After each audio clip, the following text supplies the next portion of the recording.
Welcome. Today we are going to discuss the oral hypoglycemic agent.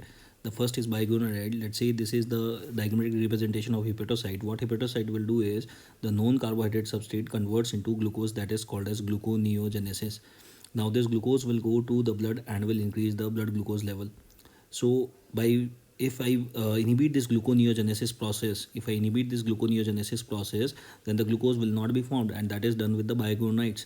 So biguanides, the examples are metformin and fenformin. They are the example of the biguanides, and the side effect of biguanides are lactic acidosis, megaloblastic anemia, as well as weight loss. So the side effects are lactic acidosis, weight loss, and megaloblastic anemia. The second type of hypoglycemic agent is glitazones, which is also called as thiazolidinediones. What is this? This is a diagrammatic representation of adipose tissue. See, what happens is the glucose from the blood is taken up in the adipose tissue. This glucose will convert into triglyceride, and this triglyceride is going to make the fatty fat, we can say, and that is going to increase the body weight. The more the fat, the more the body weight will be. So this glucose to triglyceride conversion is done by adiponectin, and that is stimulated by PPAR gamma.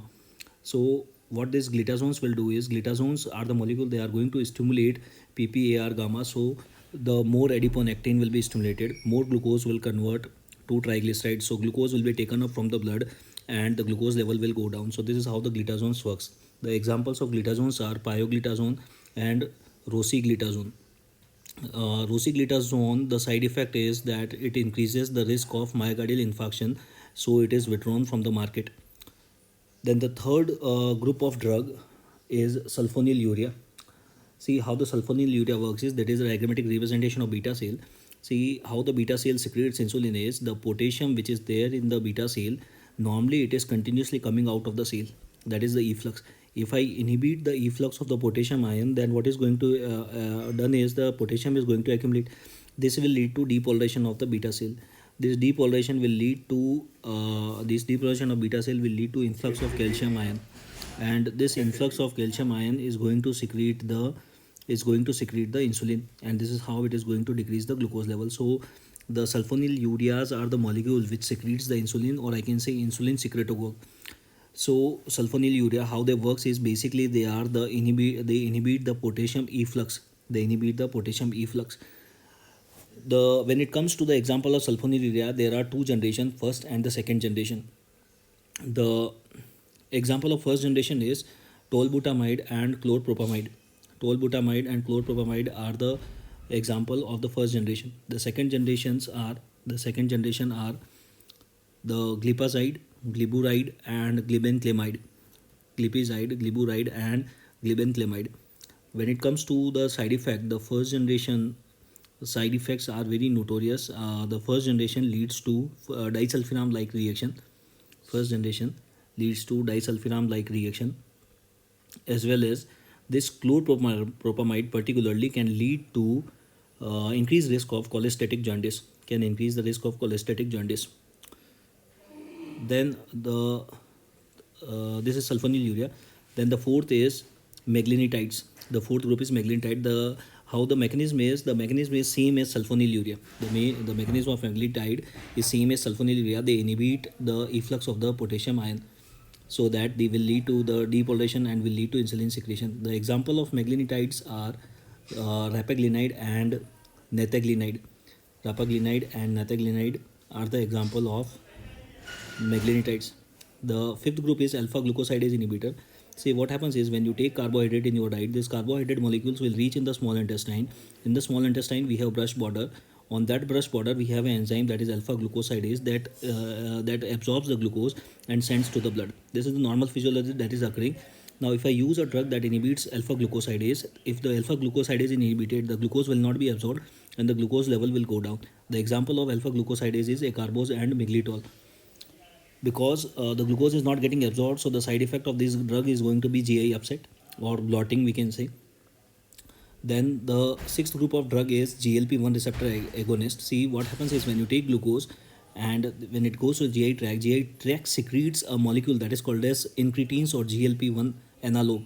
GLP-1 analog stands for glucagon-like peptide.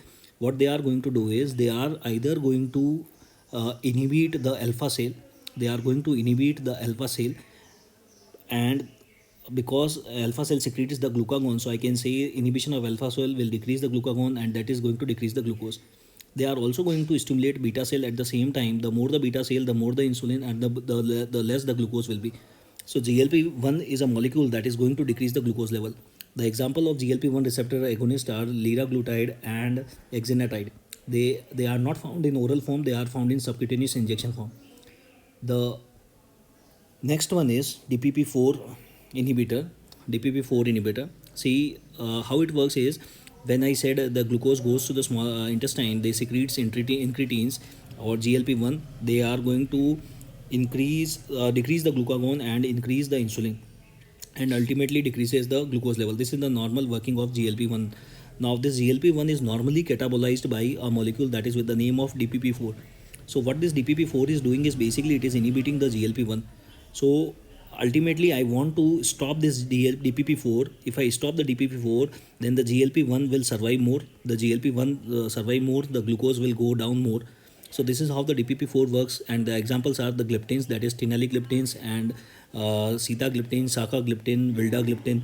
So this is how the DPP-4 inhibitor works. The one of the side effect of that is it can lead to nasopharyngitis. The eighth subgroup is the SGLT2 inhibitor. The glucose, when it comes to the nephron, in the PCT part, this glucose is absorbed and sent to the blood via the SGLT2 receptors.